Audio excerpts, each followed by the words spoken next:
Global Café. My name is Emma Schmidt, a project and policy coordinator with the IFA, and I'm very excited to be moderating today's discussion on tackling RSV, raising awareness, driving prevention. I would like to kind of just start today's discussion by making a note that when IFA initially wanted to have a discussion around RSV, we were going to title the Global Cafe RSV when it's more than the flu. However, changing this to tackling RSV, raising awareness, driving prevention, allows for the case against RSV to be made without the minimization of the very serious nature of influenza and other vaccine preventable diseases. So I'm really looking forward to today's discussion on the importance of comprehensive vaccination against all vaccine preventable diseases, especially during what is now the cold and flu season in many parts of the world. To contextualize RSV specifically, every year, RSV results in many older adults experiencing life-altering consequences, with estimates of 470,000 hospitalizations and 33,000 deaths in those aged 60 years old and above in high-income countries. Despite such staggering numbers and the growing evidence indicating that RSV is a serious disease, there remains a significant underestimation of the burden of disease in older adults. So I'm very pleased to be joined today by Dr. Alan Kaplan to discuss this topic further. Dr. Kaplan is a family physician practicing in the York region of Ontario, Canada. He's a chronic pain community consultant and the chairperson of the Family Physician Airways Group of Canada, as well as the vice president of the Respiratory Effectiveness Group, honorary professor of the Primary Care Respiratory Medicine of the Observational and Pragmatic Research Institute in Singapore, the past chairperson of the respiratory section of the College of Family Physicians of Canada, among many other accolades and achievements in respiratory health. It's a great privilege to be here today with you, Dr. Kaplan, and thank you for joining us. As we begin our discussion on RSV today, I'd like to get a better sense of what drew you into respiratory health in the first place and why this has become a focus in your career. Good morning, Emma. Good morning to the IFA audience, and thank you so much for having me. It's exciting to talk to a global audience and wonderful to be here. So respiratory medicine became a passion for me very early on in my career, as between my family practice and my emergency medicine practice, we would see an awful lot of people with uncontrolled asthma who suffered with asthma. And asthma became the initial focus of my respiratory interest. And that became COPD, which then became all respiratory issues, including, of course, vaccination. Thank you for that. Could you give us a little bit more information on what RSV is and maybe why RSV tends to be confused with other seasonal flus and respiratory infections? Well, sure. I mean, RSV, or respiratory syncytial virus, is another respiratory virus that happens in the fall and winter seasons in Canada. Obviously, those fall winter seasons are different around the world, so as you know, but overall, those seasons, it's a very seasonal illness. And most of our respiratory viruses are seasonal. Influenza is also seasonal illness. Even rhinovirus is often seasonal. COVID tends to go across seasons, but we've actually seen that COVID it also tends to be seasonal when people are indoors more. We tend to get more infections rather than the summer when people are outside. So because it hasn't been routinely tested for, we don't routinely test for it in the office, it's often not been established quite as much. And we haven't been testing for it specifically because there's no antiviral for it. So COVID and influenza, as you know, we have actually antiviral treatments to actually mitigate the virus and decrease the reproduction of the virus and decrease the severity of the illness. We don't have an antiviral for RSV, so therefore it's sort of the poor cousin in terms of attention because we haven't actually been looking for it specifically, because other than epidemiologic, really wasn't a whole lot different we could do about it. Thank you for that. That is a really important point on kind of that, barrier between testing for something, but if there's no reason to be testing for it besides tracking. But without the tracking, we don't fully understand the burden, and maybe that's a hindrance to research at times. In addition to its seasonality and that it can sometimes be confused with other respiratory infections, what are some of the common symptoms of RSV and how can these complications arise specifically in older adults? Well, the symptoms that are common, again, it's going to be a virus of an illness, so we can some congestion, a little bit of fever and sore throat, which are usually very mild. Where it really hits is in the lower respiratory tract area, because it's called syncytial virus because it's a very superficial infection of the airways and causes sloughing of the epithelium in the airways. That causes a big mass of cells and mucus and nuclei called the syncytium. That thick amount of mucus is actually the problem. So it's really hard to actually cough that mucus up. It also causes secondary bronchospasm that occurs probably by activating epithelial cytokines that are damaged in that viral illness, and therefore causing wheezing. So where it's a bit different than influenza and COVID is the significant mucus production and the wheezing that occurs with it. Influenza is sort of classic for causing sudden onset of significant fevers and aches. And COVID has a sort of wide spectrum, as you well know, depending on the different variants. There's lower respiratory tract with the initial ones, and now sore throat's more common with Omicron and so on. So a little hard to tell them apart, but sometimes there's things that can actually, in the symptomatic presentation, can actually separate out the viral infections. Why is it important in terms of complications? Well, that cough and mucus can then lead to the bronchospasm and significant respiratory distress. And those clumps of mucus and so on, if they block the upper airway, you can imagine having trouble coughing that up. But when it blocks off the lower airways, it fills up the little alveoli in the bottom of your lungs. That prevents oxygen from being exchanged across the alveoli, and that can lead to respiratory failure. So unfortunately, a group of people, usually at the higher risk, but not always, do end up in the hospital with respiratory failure, requiring support like intubation, and of course, worse can happen. The other things that can happen as part of this infection is because the epithelium gets denuded, bacteria that in the area can invade. So secondary bacterial pneumonia is very, very common, especially in hospitalized patients. And estimates are upwards of 40% of people who end up in the hospital are going to have bacterial pneumonia because of it. And then lastly, in terms of complications, and this happens, frankly, with a lot of acute respiratory illnesses. It happens with influenza, happens with COVID, and happens even with pneumococcal pneumonia. That then those infections that occur lead to release of massive amounts of cytokines. Those cytokines are inflammatory mediators that can affect other systems in the body as well. And those can include things like the heart and the cardiovascular system, leading to acute myocardial infarctions, heart failure, arrhythmias, even cerebrovascular outcomes like stroke, and can lead to acute renal insufficiency and kidney damage by the fact that those inflammatory mediators also then lead to things like dehydration and stuff like that. So it can really lead to multi-organ effects from these acute viral infections, which is why it's so important to try to prevent them in the first place. Thank you for that. I think that's one of the topics that's often misunderstood is that it's not just one infection, it's not just one illness. It leads to so many other comorbid infections and complications. So thank you for contextualizing that for us. Could you talk a little bit more about how RSV is transmitted from patient to patient or person to person? So it's a droplet. The virus in the droplets will do that. We've learned this for all virus. So that's why the preventative things are really the old-fashioned things like washing your hands and masking and keeping away from people who are sick and keeping sick people away from you, if at all possible. We don't always have the ability to do that, especially in family settings.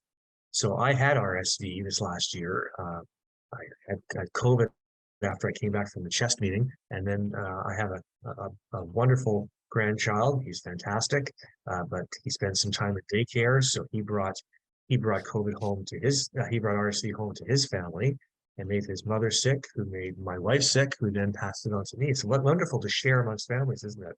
But it's a very infectious organism that did that. And I can tell you from the point of view of that thick mucus and so on, I actually had that problem. And I had real trouble coughing up mucus despite using bronchodilators and medications for wheeze, which I did use.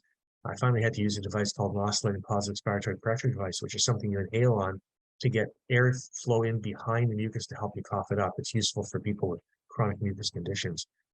So one of the brand ones called the Aerobica, but there's a few different kinds. That's the one I use. But the point here is that mucus is very, very thick and hard to be coughed up. It can cause a lot of issues. So that's really the picture of this illness is that thick mucus and the bronchospasm occurs.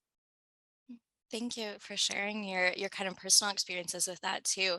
In your story there, you talk about how it kind of came through your entire household and across all age levels from your grandson to you.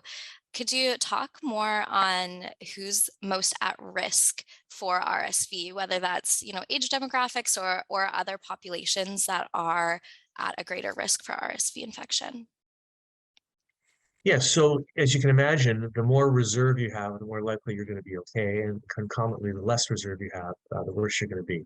So chronic, cardiac conditions, chronic lung conditions are going to be people at risk because if they do get that infection, it's going to affect the lung, or if they get those cytokine release, it's going to affect the heart. I think we also think of chronic liver conditions or kidney conditions are the issue.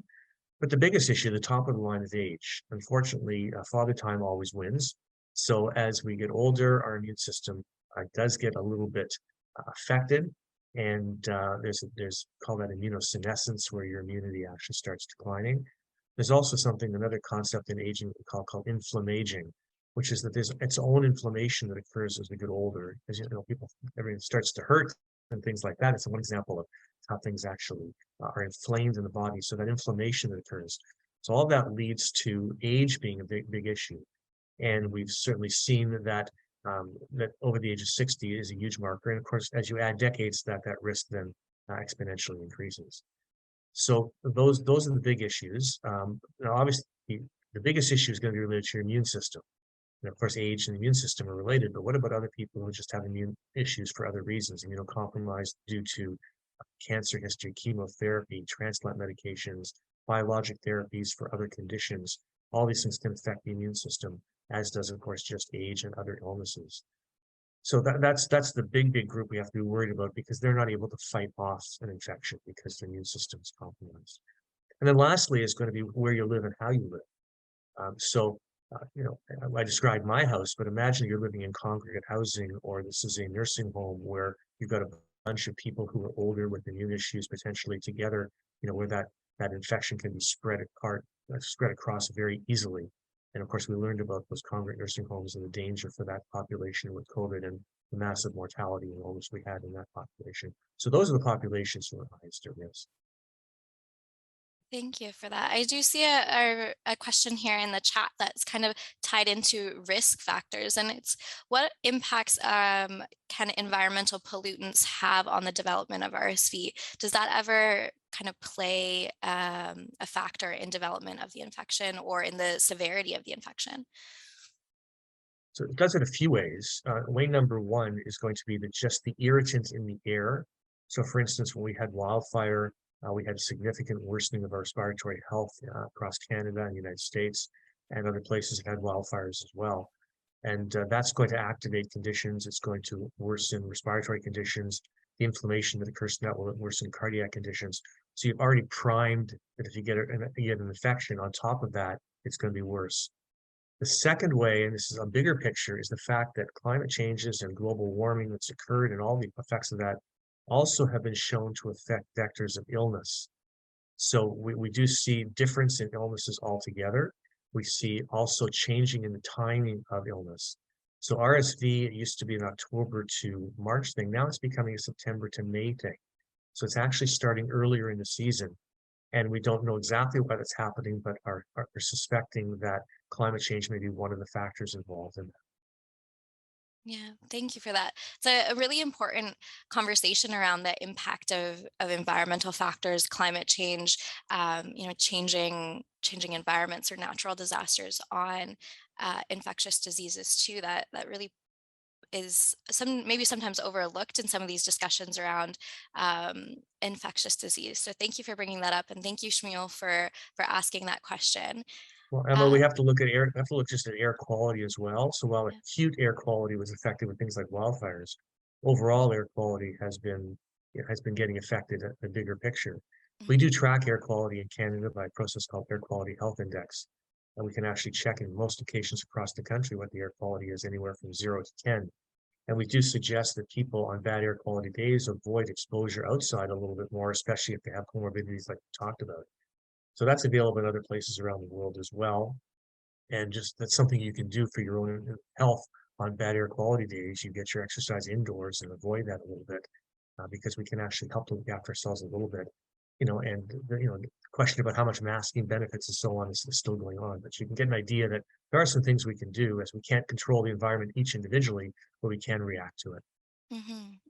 Do urban air pollutants play a factor in that too? Are you seeing greater numbers of cases in more densely populated areas, like cities compared to rural areas? I'm not so much sure we can answer that with respect to RSV, but I think we certainly can answer that when it comes to conditions like asthma. There have been many studies done about asthma, looking at conditions close to city versus outside, and the rate of hospitalizations and exacerbations, and they're much higher when they're in an area where there's more pollutants and the small particle pollutants that get released in traffic and things like that. So high intensity traffic areas tend to have higher risk of asthma exacerbations. Some of that work has been done at sick kids in Toronto, so we've seen that work done. So the answer is yes when it comes to respiratory irritants and illness. I don't know if I can answer that question when it comes to actually RSV infections. I don't think I have data for that. No, thank you for that. So we've kind of touched on some complications that can come across with RSV, as well as the populations that are most at risk or some environmental factors. Could you expand more, and maybe this is tied into complications, but just to, really drive the point across, how can RSV infection worsen pre-existing medical conditions in older adults? And are there any examples of, conditions that if people have, they should be especially aware of when it comes to RSV or other seasonal infections? Well, I mean, as you say, we're target we're looking at, and the high risk is people over the age of 60. That's currently where the vaccine is indicated. Although that probably will change. We've talked about that. But older adults, we've talked about it, about the immunologic system not being perhaps as potent. Also recognize that as we get older, things unfortunately decline, where that's just a reality. In terms of lungs, have more trouble clearing mucus. We're less elastic in our lungs, and the epithelial barrier may be a little bit more porous. And of course, also as we get older, we tend to accumulate comorbidities. So we have not one thing the matter with, but multiple things that matter with us, and conditions tend to group. And that's great because we're all living longer, and we're living longer even with medical conditions, because we have such good treatments and such good medicine potentially out there. But that does give people sort of risk for having trouble when it comes to acute illness. So as I said a little bit, that inflammation from the illness, so our RSV worsen pre-existing conditions, but that acute inflammation from the illness may make the condition unstable. So for respiratory illness, it's going to cause mucus plugs and potentially respiratory failure. For coronary disease, heart failure, arrhythmia, it's all going to then lead to worsening of those conditions. Other things as well. There's other chronic lung conditions like interstitial lung disease, which has much less reserve. People with that are higher risk for exacerbations. And I've talked about renal and liver dysfunction, where that can take someone who's sort of doing okay and on the edge of doing all right and managing, and tipping them into an unstable situation.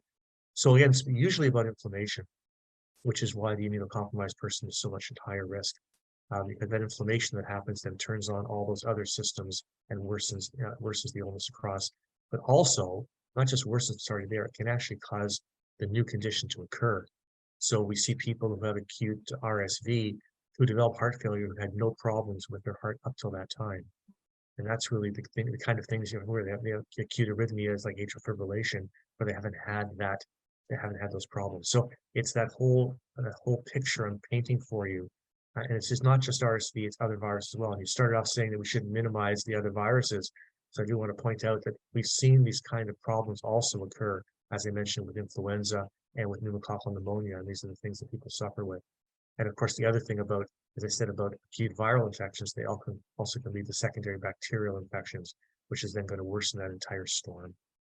In Mm. terms of personal examples, I think you asked me, I've now seen a few people who've had, well, myself, I was sick for a while with RSV, as I told you the story. It took a long time for that cough and so on to clear. But I've seen this patient with COPD who had a prolonged exacerbation, who required a long-term treatment with oral steroids for that to settle. And recovery was very, very slow, lasting well over 6 months. And of course, with COPD exacerbations, when you have exacerbation, unfortunately, you always lose a little bit more lung function, so you never recover even back to baseline, because your lung doesn't have any place to recover. Had a heart failure patient, again, whose heart's a bit unstable, therefore can't tolerate the stresses as well. And that acute illness then led someone to worsen their heart failure along with the respiratory part of the illness and ending up in the hospital. So there's been a number of cases of that happening already. And I think just painting the picture of the people who can get into the most trouble. But I want to remind us that it's just age. Age is something you can't predict. Obviously, we don't all age at the same rate, and we don't all have the same effects of age. But age as a number is something you can't avoid, and unfortunately puts us at risk. Mm, Thank you. Thank you for that. I see some questions coming in the chat that I'd like to turn to now, and I thank everyone for using the chat and encourage all of our audience to continue to put their questions in the chat. I have one here from Andrea and they're asking, is the severity increasing with co-circulation of other viruses? Andrea, hi, thank you for the question. I don't think we know that. I think that we recognize that we didn't know what we didn't know, that we didn't know that RSV was a big player in the adult world. We knew that it was a big player in the pediatric world. So in the pediatric world, it causes 80% of the hospitalizations are pediatrics and the young children with bronchiolitis that can happen. Fortunately, that mortality rate is very, very low. Whereas in the adult world, 20% of the hospitalizations are RSV, or at least that's what we estimate, because we're probably significantly underestimating how much of it's RSV. People get admitted with what we call an ILI, an influenza-like illness, and then we didn't really measure viruses so much prior to COVID. Now we've got multiplex panels that people are having done in many hospitals in many locations, so they're all tested for now routinely. So we're getting that data. Unfortunately, the mortality rate is much higher in adults, in older adults, which is why we're having this conversation. So in pediatrics, lots and lots of hospitalizations of bronchiolitis. Fortunately, they mostly recover. Although RSV bronchiolitis is associated with an increased risk of asthma, which is interesting. Other bronchiolitis not related to RSV is not, but RSV bronchiolitis is related to increased risk of asthma over the age, as the children age. But in adults, that hospitalization has a significant risk of mortality. So that's sort of the picture there that we have to be thinking about. Fortunately, is that risk. But I don't know that I can say that the fact that it's more than one virus mingling is going to worsen people. But if you add one on top of the other, like I described happening myself, that sure can't make it easy to recover from. So, and there's no reason you can't get one right after the other. I mean, I did. So that certainly can happen. I think that's probably a story that's going to happen. And of course, you all know the fact that we had this big triple-demic last year, right? Where we had all three viruses circulating at the same time, and it completely overwhelmed our healthcare system in Canada and in many other places around the world. So that's a factor as well, right? So if the healthcare system can't look after you, if you get an illness and you need to be in the healthcare system, you need to be looked after, and there's no place to put you, that's going to put you at risk for not doing very well. So while I'm not sure that severity itself, Andrea, has actually worsened because of all these things, but when you sort of add those factors together, it leads to a perfect storm of big problems. Thank you for that answer, Dr. Kaplan. Certainly the impact of our social structures, or our infrastructure in terms of hospitals, and the ability to kind of treat and see patients is really important to highlight, and the importance of kind of prioritizing treatment as much as we can within the structures that we have is crucial. So thank you for that answer, and thank you, Andrea, for your question. Kind of tying into that, Dr. Kaplan, as you're seeing patients, do you find that they have, in general, a good understanding of RSV infection and how it works or is related to other illnesses? Or does it tend to be something that patients are unsure of or seeking more information on at this point? Well, I don't think they knew very much about it at all before. And to be fair, I think even the medical community thought of it as a pediatric illness rather than adult illness. And because it really wasn't routinely being tested for the reasons we talked about earlier. So I don't think people knew a lot about it. Now there's been news about it. I mean, last year with our system being overwhelmed with the triple-demic, people now learned, they've now heard there's this other virus. I mean, they've heard about flu, they've heard about COVID, now they've heard about RSV. Obviously, because now we have products to vaccinate with and to prevent with, there's a little bit more noise being made overall, so people are hearing about that. But overall, I think it really, other than the pediatric side, people didn't really know very much about RSV and still don't when I bring it up. Now, there's not patients who come in and asking about it, which is great because they're taking their health into their own hands, which is fantastic. They don't have to ask me very hard because I'm already bringing it up to them. But so there are people asking about it. But so that's really good, and I think that's a really good thing for overall people to be doing, is talking about these viral illnesses and prevention to their doctor. But no, I don't think we know as much, people know as much about this as do about influenza and so on. Influenza has now become a routine conversation. We know about it, and COVID has dwarfed everything and changed everybody's lives. So this is just sort of one more thing to add on to everyone's concerns about health that's going on. But to answer your question directly, Emma, I don't think people have a great understanding of RSV and the risks that entails to the adult population. How can healthcare providers kind of address that misunderstanding or the confusion of RSV with other respiratory illnesses when they have patients either asking the questions, or maybe there's patients that aren't even asking these questions? I think it's a lot more basic than that. I think that we have to really improve our vaccination rates overall, and we really have to advocate for vaccines. And I think clinicians are in the perfect place as trusted advisors to be recommending life-changing vaccinations to prevent life-changing events. The only thing that has saved more life than vaccinations across the eons is clean water. So vaccinations is really an important thing for us, for people to be done and maximize. Now it's hard because lots of vaccines now for the fall season. Okay? We're talking about influenza and COVID and pneumonia, and for high-risk people also should be considering shingles shots because of the increased risk of shingles in people with asthma, COPD, and post-herpetic neuralgia that comes from shingles. So everything should be vaccinated. So it's a lot of stuff to talk about. So rather than just being talked about RSV, I think let's make sure that our vaccinations, and to make sure that our tetanus and pertussis is up to date. Because yes, even if we're older, we can still get pertussis from our grandchildren because epidemics still occur. So I think we have to look at the big picture of vaccination. Let's make sure, and I haven't even touched on all the vaccines. That's just the respiratory vaccines, as you can imagine. So let's make sure that we're vaccinated. But in that conversation, we also want to include the fact that there's now a new one out there that we can actually use to prevent an illness that it actually has as much effect on your health in terms of numerically as influenza would. So in terms of overall complications and hospitalizations, we all recognize influenza is something worth preventing. That's why our government of Canada pays for it. It's available around the world by many governments for that reason, because it's worthwhile preventing that expensive effect on the healthcare system. But RSV issues on health is as good as much as influenza, and some things maybe even a little worse. So it's just a little look at it that way, that it's not like another influenza, but it's another pathogen that does many similar things, and in fact may even cause worse respiratory failure than influenza does.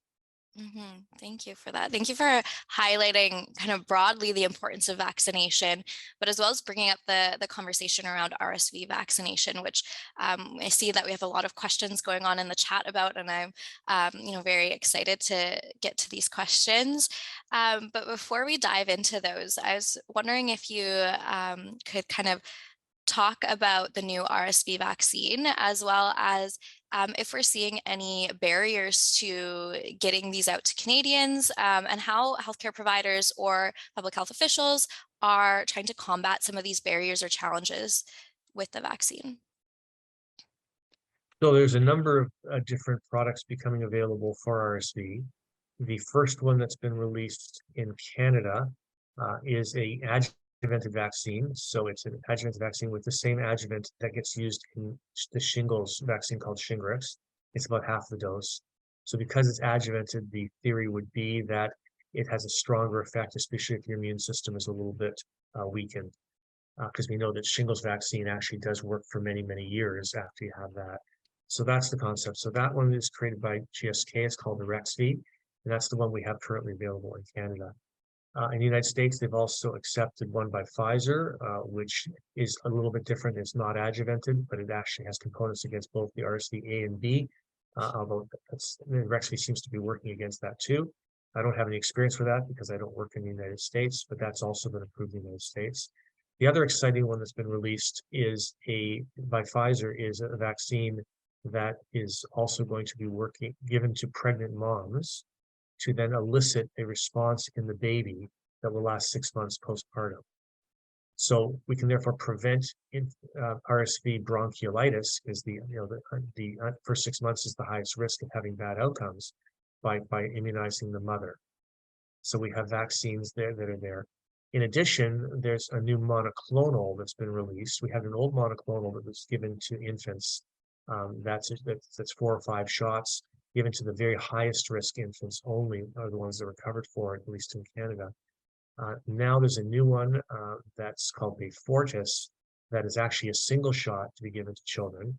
And that may protect, it's a monoclonal, so it's different than a vaccine. We're giving them the immunity rather than giving the vaccine to create their own immunity.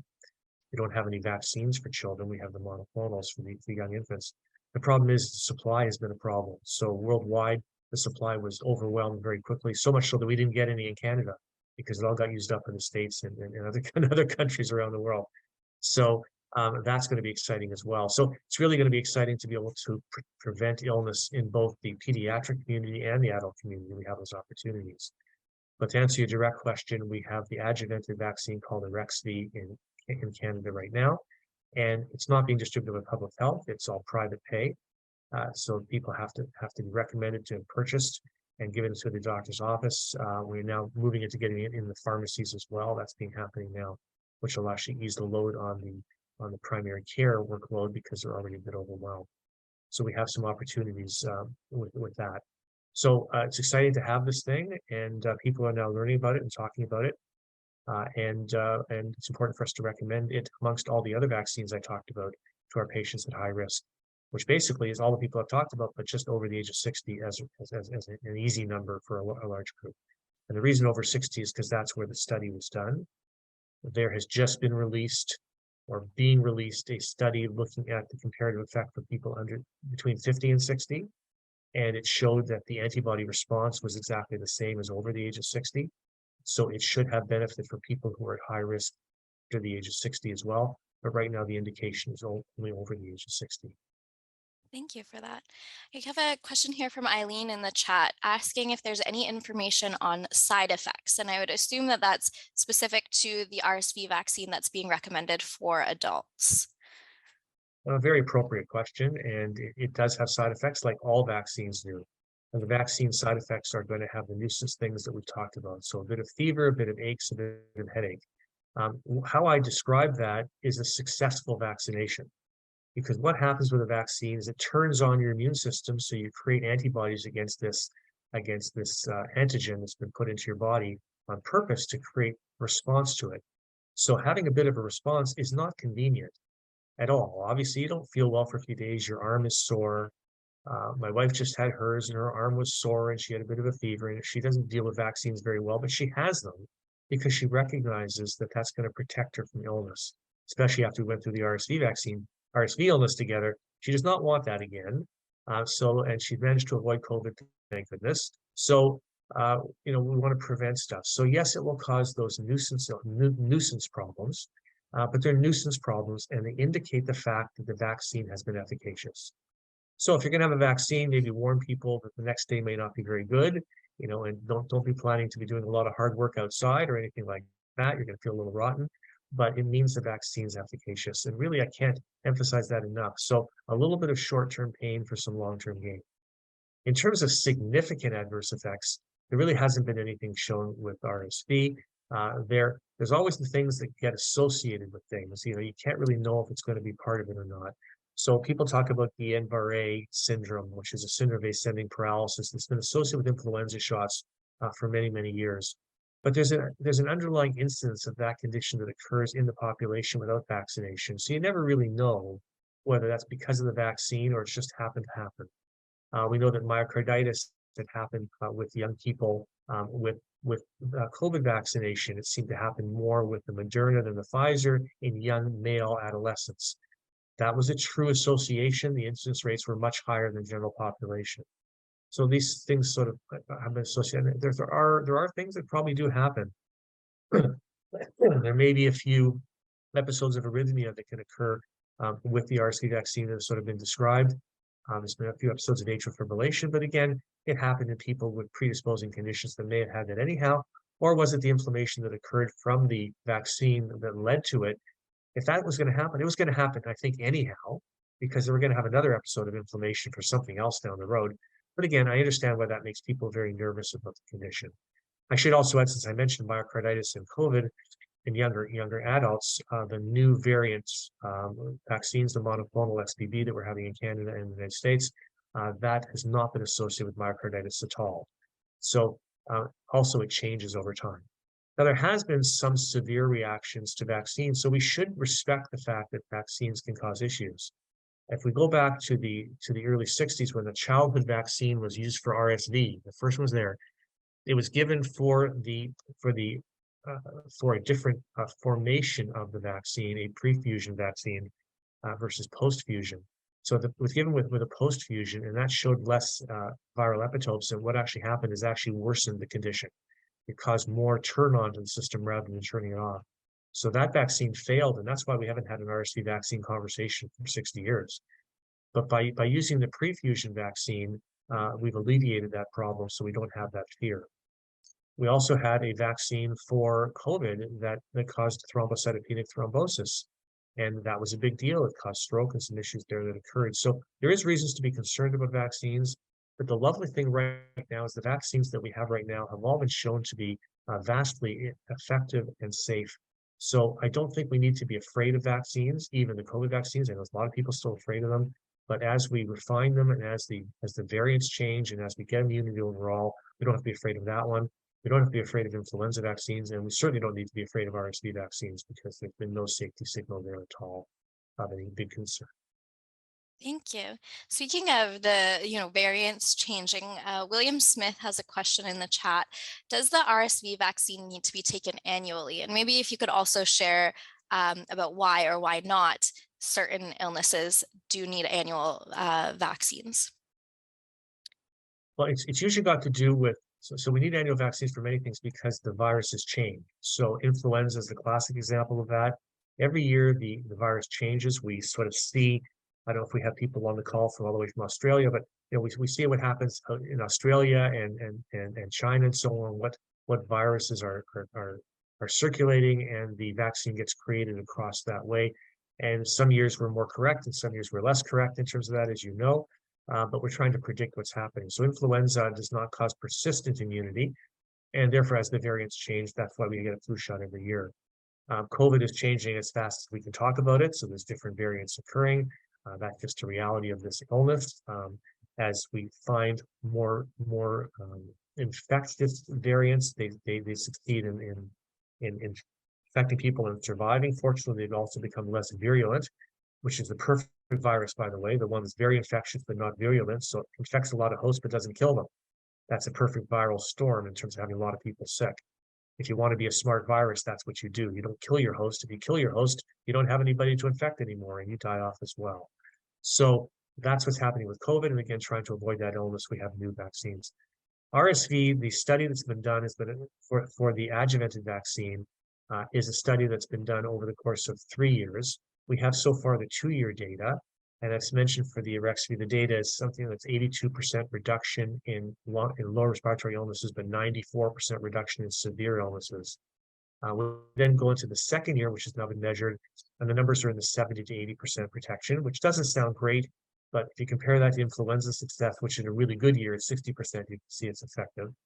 The 3rd year data for that's going to be read out in May 2024. So I don't know the answer to that because I haven't seen the data yet. Similarly, the Pfizer vaccine also has data into the 2nd year, also into that 70, 80% 2nd year. So as of right now, we're thinking for the majority of people that RSV vaccine is going to last for more than 1 year, at least biannual, but maybe even every 3 years, depending on the data, because I don't have the data, so I can't tell you what that's going to be. So we don't know that yet for sure. I do have concerns about certain populations, like the immunocompromised population. Will they be able to mount a large enough response? Will they need it more often? So the answer is as of yet unclear. I think as of right now, we're expecting it's going to be every 2nd year at least, or at most perhaps. And we're going to see over time as we get more data.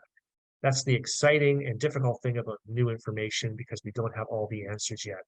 But as of right now, what I'm predicting is going to be no more than every 2 years, and perhaps even longer than that, unless you're immunocompromised. Again, we haven't had recommendations of this from the from the big bodies in Canada, NACI, even ACIP in the United States. So we have more to discuss on this as data becomes more clear. So excellent question. I've given you a long answer that's not quite clear because I don't quite know yet, but my estimation is going to be at least 2 years lasting. Thank you, Dr. Kaplan.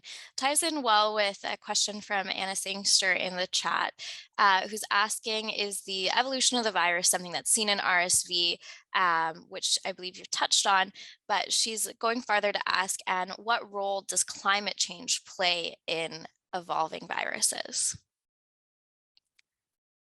So as of right now, we've not seen a lot of variance in terms of RSV. It's been a fairly stable virus. There is an A and a B form, and it does go back and forth. But even with that, we've been fairly stable with which type we've had over the last number of years. So um, right now, no, it hasn't changed yet, and I think that right now we have a virus that's going to be effective for a while. It doesn't seem to be that same variability in the virus as COVID. And COVID's a different animal for many different reasons about the way it works. So we can get into that if you like, but as of right now, it doesn't seem to change. Climate change, climate change and viral variability.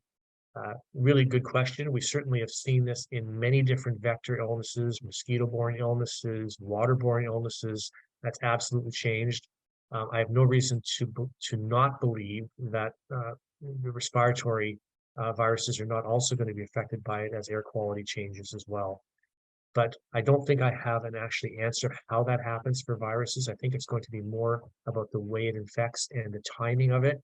Again, as warming occurs and different changes in that and more irritants in the air, all that's going to make people more susceptible to the viruses rather than actually changing the viral issue. But I don't think I know the answer of that either. But I certainly recognize that there's an effect of climate change as part of the issue with multiple infections. And I've mentioned already that it's changed the timing of RSV.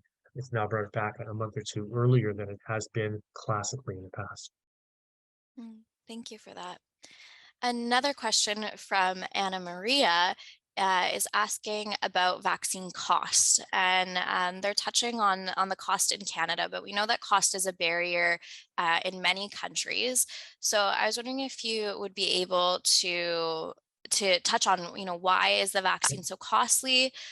Maybe why there isn't always, government subsidies in place, and if there's anything that individuals, healthcare providers, organizations can do to kind of help overcome that barrier. Yeah, it's not an inexpensive vaccine, but of course, from the point of view of companies that are creating vaccines, they've got to do the technology and they've got to do the studies, and it costs billions of dollars to do these trials. And for every medicine or vaccine that does get put into market, all the other ones that have failed along the way all cost a lot of money to companies. So it's easy to say these are too expensive and companies shouldn't make any money, but um, we still live in a capitalistic society, in my opinion, and I think people should actually be rewarded for the work that they do. That being said, RSV vaccine is expensive. It's the cost to the pharmacist is about $230 in Canada. We're actually cheaper in the States, where it's $285 US, which is more worth the dollar than a Canadian dollar, as you know. So it is expensive, and that will get marked up by pharmacies who also get involved in the system. So that's going to be an issue. Our government's paying for it. Well, I would hope that over time they'd recognize the value to this, because just like influenza causes a lot of healthcare costs, so does RSV. So I'm hoping that's going to happen. In Ontario, they are now covering RSV for older adults living in congregate housing and nursing homes, recognizing that they're amongst the highest risks of trying to prevent that. However, there's a bit of irony there that if you're a healthy 65-year-old working, you got to pay for it. But if you're an unhealthy, a less healthy person living in a nursing home, you don't have to pay for it. So, you could maybe get the irony in that a little bit, but at least they're doing what they can for vulnerable populations. So I think that's important. What can you do individually is have a job with a drug plan or purchase a drug plan and have that, because if we're talking about populations who have other comorbidities, you're gonna have to be paying medications for that as well. Or you just decide that, while it may be a lot of money, $200 or $300, how much is your healthcare worth? How much is your life worth? And the other factor, and I didn't mention this earlier, but people who are hospitalized for RSV, just under 10% of them never regain their functional dependence. So or independence. So they become a situation where they go into hospital looking after themselves, taking care of their own affairs. They come out of the hospital weak and unwell and needing help and needing perhaps to be placed or needing to go back and live with a loved one and so on. And I know that we're all sort of, as we get older, we're always concerned about being a burden to people around us. So how much is that worth to you to continue your functional independence rather than losing your independence because you've been ill? Big issue, I think, and I think that's worth a fair bit of money. I say I bought mine. I've had my shot because that's worth it to me. I do not want to get ill like that and not be able to work and potentially worse as I continue to successfully age, which is how I look at it. We're successfully getting older, everybody. So that's how I look at this as well. Is it a barrier for some people who just can't afford it? Absolutely.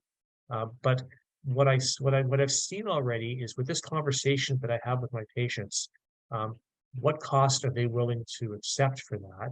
And most people actually, even unless they're really financially strapped, are paying for it because the value of not being unwell and keeping their functional independence is very important to them. So that's sort of how the conversation goes with myself and my patients. There are some that are not going to get it because of cost, and I appreciate that and I respect that issue. And that's a decision we all have to make individually with our clinicians. So what can you do? You can pay for it, Emma. That's unfortunately going to be the answer for right now. If you value your health and prevention, and a lot of us don't do that well enough. Just you have to look at adherence to medications. So people take their medications for their heart or their lung conditions regularly, and some people do and some people don't, and they don't see the value in that. And then, of course, they're at higher risk for bad outcomes. So vaccine prevents illness, whichever vaccine we're talking about, whether you have to pay for it or the government pays for it. I don't think we should depend on the government to take care of our health care. We don't really want politicians making all the decisions about our health care, do we really? I think we want to make sure to look after ourselves. So that's just my plea to decide individually if you think it's worthwhile to you rather than expecting the government to pay for everything.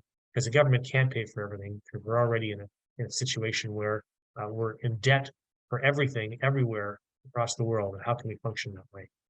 That's the end of my political statement. I will make no more political statements. We do have another question here from Eileen that's asking if there's one vaccine that combines flu and RSV, and looking at co-injection, is that something that's going to be available if it's not currently? So there isn't right now.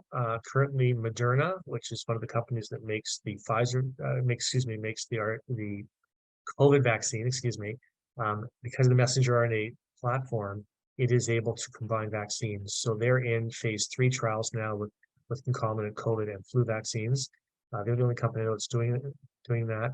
With RSV and flu vaccines, and potentially all three together in one. But they're certainly in stages now still testing. Remember, I talked about all those billions of dollars that go into testing. So they're still into the testing of those situations to make sure that we continue to have good responses to all three. But the lovely thing about the messenger RNA technology is you can actually combine things to make sure that. So it's happening, it's being looked at right now, but as of right now, they have to be individually used. Thank you. And as we're kind of coming to the end of our session here, I'd just like to give you the opportunity to highlight once again the specific recommendation for vaccination specific to RSV that the National Advisory Committee on Immunization currently has in Canada. Sorry, I can't do that because NACI hasn't made a statement yet. So that is our Canadian group. And I can tell you what the American group has. So ACIP, the American group, has said that all the populations that I've described already over the age of 60, comorbidities, immunocompromised especially, should have a discussion with their clinician and with mutual decision making, make a decision about having RSV. Much like as I described here, have a conversation with your clinician and see if your risk is significant. And of course, you're going to look at other issues like cost and fears before you decide, and vaccine fatigue before you decide if you're going to have one or not. So that's the ACIP recommendation. They've been quite clear on that those are the people who are high risk, all the people I've already described. And then probably some other groups that I didn't include here, but as you'd understand, the more things that are the matter with you, the more concerns you have about having an acute illness. So that's the recommendation right now with mutual decision making is the terminology being made there. So that's as close as I have as a recommendation right now. NACI hasn't come up with a statement just yet for Canada. All right, thank you for that. My last question from the chat here before we wrap things up, and I'll ask Dr. Kaplan for his key takeaway, is from Anna Sangster, and she is asking, cost will always prove a significant barrier, particularly among those most at risk. So what can organizations do to advocate for government reimbursement, particularly given the lack of data and surveillance that we've kind of already touched on in this discussion? Well, first, I want to, thanks, Anna. First, I want to say is that the number one reason why patients don't get vaccines is not because of cost. It's because of lack of recommendation by healthcare practitioners. So we as practitioners need to make that recommendation to our patients and then let the patient decide if that cost barrier is too much for them. I've also had many situations over time where family has stepped up, and a child decided, well, like for pneumococcal or shingles, well, I know mom or dad are not going to want to pay for this, so I'm going to pay for it for them and give it to them as a gift. Okay, so these are all kinds of things that we can look at. How do we actually advocate? I think that this, and it is something that's important to occur. I think we have to recognize that there's concerns out there. We also, because we don't have the exact data of how much RSV, we have all kinds of data, and you quoted some numbers in the beginning, Emma, of how common it is. I said those numbers are vastly underestimated because a lot of it's blamed on influenza or ILI, influenza-like illnesses, because they haven't been typed in terms of vaccines. So we have no idea what the true morbidity of this illness is, because we actually don't know how much of it's there. But I think it's a lot more than our numbers have estimated because we haven't proven that it's there. So that's the other side of that. Advocating for coverage by the government, I think obviously is worthwhile. We're going to have more success if the cost barrier is eliminated. If I had a magic answer to how to talk governments into doing the right thing versus the wrong thing, I promised I wasn't going to get political anymore. So I probably stop myself there, but I don't have that. So I don't have that magic answer. But clearly, we have to understand as society what we value is important and what isn't important, and that's a constant um, debate in the political world and the healthcare world. So, and I don't have a great answer for that question, but I do recognize its importance. And I think we all just have to advocate the way we can in our individual places, not to advocate for the healthiest lifestyle and the healthiest prevention we can do for our patients and overall. It Thank is you going for to save money in the long run for the governments because we keep people out of the hospital. That saves a lot of money. So, unfortunately, oftentimes, and again, I don't want to get political, but oftentimes politicians look at silos. There's to look at my cost situation here, but not look at my cost over here, which is going to be hospitalizations and other issues. And of course, they're all related, but siloed decision making can affect that. So, good point, Anna. Advocate. There we go. To end on a call to action is always a good way to go. So thank you, Dr. Kaplan, and thank you everyone for your questions in the chat. Being aware that we're coming to the end of our discussion here, I'm going to wrap up today's session by asking Dr. Kaplan to provide a key takeaway message. But while I give him some time to think about that, I would also like to draw everyone's attention to next week's speaker. So next week, we will be having a discussion with Mr. Brian Gilmartin, who will be presenting on the prevention of financial abuse for older adults. And we're really looking forward to this opportunity with Mr. Gilmartin and welcome you to join us for it, where we'll be sharing some important resources, information, and prevention strategies around financial abuse. But for this week, I'll take it back to Dr. Kaplan. If you could provide us with a key summary, a take-home message, around RSV vaccination, I would welcome you to do so.